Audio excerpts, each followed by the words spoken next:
Those who criticize our generation forget who raised it, and also forget, or just don't have a clue, what position they have left us in.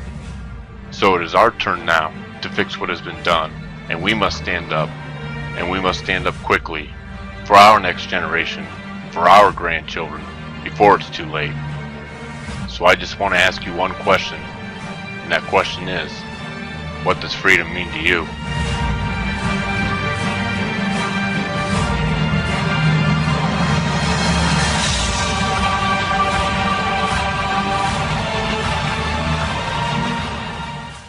Educate, please, this panel of experts here, and I say that with quotes around it, loosely, about why this sort of throwing money at the issue, bailing out, may be potentially reckless and damaging for the future of this nation's economy. Well, in order to understand that, you have to understand how we got into this mess. We got into this mess by spending too much, borrowing too much, and inflating too much. Government was too big, and we had too many regulations. We had rejected the market economy for decades now. We have rejected the notion of sound money for decades. And we got into a mess this way. So what is the proposal? Spend more money, borrow more money, print more money, regulate more so. So it makes no sense whatsoever. So we're going to make the problems much worse. We're doing exactly what we did in the 1930s. We are determined to take a serious recession and turn it into a depression if we don't change our ways. When governments spend money, they spend it in a non-productive manner. And every penny the government spends, they have to take it out of a productive source of money. The money has to come from somewhere. Everybody talks about the money that's going to be spent and how many wonderful things will happen, but they never say, where does the $825 billion come from? That's the question they have to ask, and they have to find an answer to that to fully understand why what we're doing is absolutely wrong. All right, Okay. Let me ask you, I mean, I understand where you're coming from here, I think, sort of. You know, but the house is already on fire, and I think no matter what we think how the fire began, the house is on fire. Our house is on fire. So let's take one industry specifically. Let's take the automotive industry in this country. Are you saying spend no money on the automobile industry in this country, that American automobile manufacturing, let it disappear?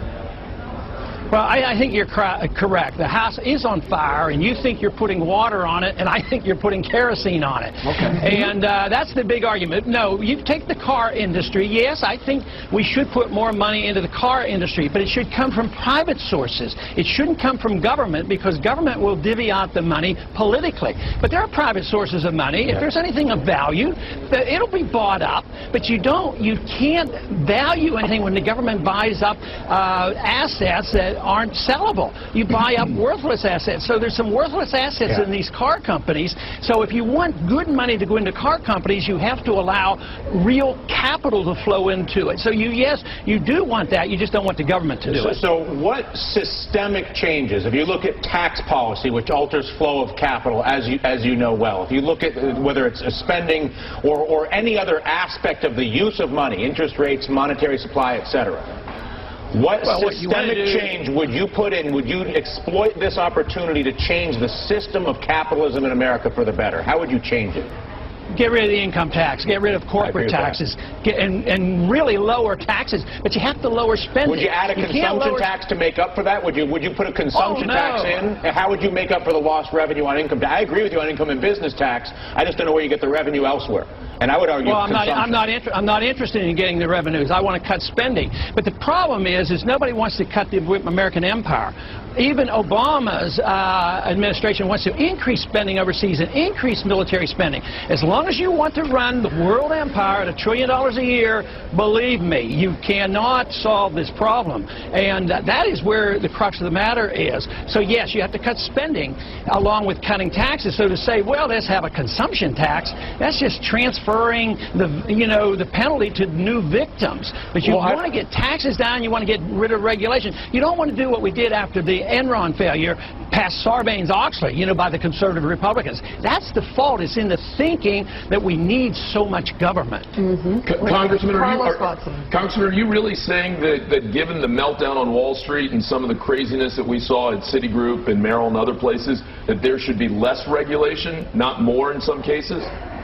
Yeah, we should have more on the Federal Reserve so that we know that we're doing. They're exempt from regulation, as is Treasury. We give Treasury $350 billion and we don't even know where they spend it. What about on That's Wall the Street, type of regulation you want. But what about on Wall Street? Do you not want to see on some of these derivative products? Do you not want to see there be some kind of regulation in terms of what the banks can do? Sure, anybody who commits fraud goes to jail, just as they did in Enron. We didn't need Sarbanes-Oxley to prosecute everybody in Enron through the laws of fraud. If they commit fraud, they go to prison. Just like Madoff, you know, we had all those regulations, SEC and everything else, and he got by. It proves SEC didn't work. But Congressman, it's not just fraud in some cases. In some cases, people had very little equity put down and were leveraging things up tremendously. Should there not be regulation about how much equity you effectively have to put in the deal, or how much capital you have to have on your balance sheet? Sure, and if you understand leveraging up equity and debt, you have to look at fractional reserve banking. That's where you pyramid debt. So they're doing exactly what the Federal Reserve does, is they create money out of thin air and they pyramid debt. That's where the bubble comes from. That's why you have to look at monetary policy. But you're looking at the symptoms rather than the cause. Hey, Congressman, hang with me for a couple of seconds here. I am extremely limited. And 90% of this conversation that you've been having with Dylan and Carlos has gone way above my head. But your basic theory, let's get government out of nearly everything. Let's swing back to what I do nearly every morning. I drive to work on roads filled with potholes, beneath bridges that are crumbling. What's the answer here? Do I go out and try and find 6 carpenters and some bricklayers and some masons to fix those roads and bridges? Government's got to do it. What's the deal here? What is your point of view about stuff like that? Basic reconstruction of this country. Okay, I know I can't have my perfect society quickly, but what I would do is quit bombing bridges in Iraq and then paying to rebuild them, and then wasting the money in the rebuilding over there. I would take that money, save it on the deficit, cut the deficit, and spend some on our infrastructure. That's what I would do, and we could do that. But as long as you do it through debt financing, it's impossible. Ideally, roads and bridges should have been taken care of by our states. It wasn't designed in the Constitution that the federal government would take care of every bridge and every road. But that isn't the worst type of spending, and I think in the interim we certainly could. We could cut the spending overseas, but we're going to bring ourselves to our knees. We're going to have a dollar crisis. We're doing exactly what Osama bin Laden wanted to do, what he did to the Soviets. He's bringing about financial chaos to this country, and we got to realize that excessive spending that is a problem. It's not that we need more government spending. That to me is foolish. I want to ask you the same question I've been asking myself, everybody on the set. I asked Tucker, I asked Pat, I'll ask you. In reality, and forget your perfect society, mine or anybody else's, in reality, we're going to lose millions of jobs over the next year or two. In reality, our banks have been mismanaged horribly as a result of both the bankers and the politicians, in my opinion, and we're now dealing with that. What would you do? In other words, saying what you don't think should happen has a value to a point, but in reality today, what do you think the American politicians and bankers ought to be doing? I wouldn't pretend that pouring kerosene on their fire is working. I'm sorry to interrupt you, but I want you to start it with I would. Okay, what I would do is allow the liquidation of debt to occur. You want the people to spend more money in buying up assets. You want these assets priced in the marketplace so we know what their values are. That's why that first package of but no one in the market will do that. As you know, then there's no value there. That's a good information, then there's no value. Why should you dump that on the American taxpayers? That's a strong message that if it's worthless, you don't dump it on the taxpayers. That's why our slump is getting worse. How do you get this country healthily to your perfect society, where there's limited taxes and free markets and innovation reigns supreme, and me and Willie are on the beach, you know, getting drinks served to us from robots, but that's not where we are today. How do you get that? How do you deal with the reality of the problems of this country? Well, the reality is you have to liquidate debt and get rid of the malinvestment. If you don't do that, you can't do it. But what you're doing now is you're working on the destruction of the dollar. There's a pretense that you're going to improve things, but you're really going to destroy the dollar, and a financial crisis that we have today is going to be a dollar crisis. Ron Paul, you served with him. Yep. Tell me what the guy's like, because I want to tell you, if you mess with Ron Paul on television or online, you are going to feel the wrath of some serious followers.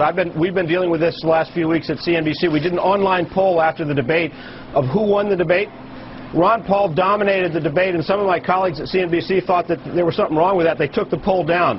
I want to tell you, my email box, thousands and thousands and thousands of email like I haven't seen from any other, followers of Chris Dodd or Bill Richardson or Joe Biden. Well, I'll tell you, and the interesting thing is that my son was back from school and was telling me about Ron Paul signs all over the campus.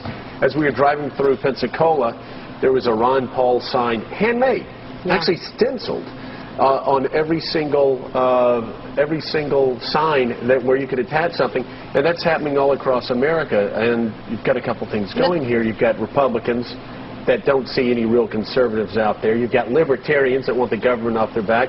And you also have people on the far left who like his message about the war. About the war and keeping the government from our phone records and things. It is a fascinating cross-current. What do his Republican colleagues in the House think about it? Truthfully, everybody thinks in the House, everybody's thought that he's been crazy for a while. As far as too conservative, too libertarian. He's an independent, very independent guy. He doesn't play by the rules, and so he's always sort of been off by himself in the Republican caucus, going back to 1996 when he came in, and he was in before. But then again, he ran as a libertarian against the Republican Party. I suspect he may run as an independent again this year if he doesn't win, which would be really bad news for the Republicans. Well, there's something to him, though, because he's got this really fervent following, and I think it was in the style section of the Washington Post yesterday about his fundraising, which, he's actually been able to raise some money. He raised as much as John McCain in the third quarter. Yeah, and John, when you hear him talk, he's an extremely impressive man. When I said Republicans thought he was crazy, he's an extremely impressive man. He's brilliant. He practices what he preaches. He didn't let his children take student loans out from the federal government. He's a doctor that doesn't take Medicare or Medicaid, and I'll tell you what, like my 19-year-old son, who's not excited about any candidates, was saying, man, I went on these websites and everybody's excited about this guy. All you have to do is let your voice be heard.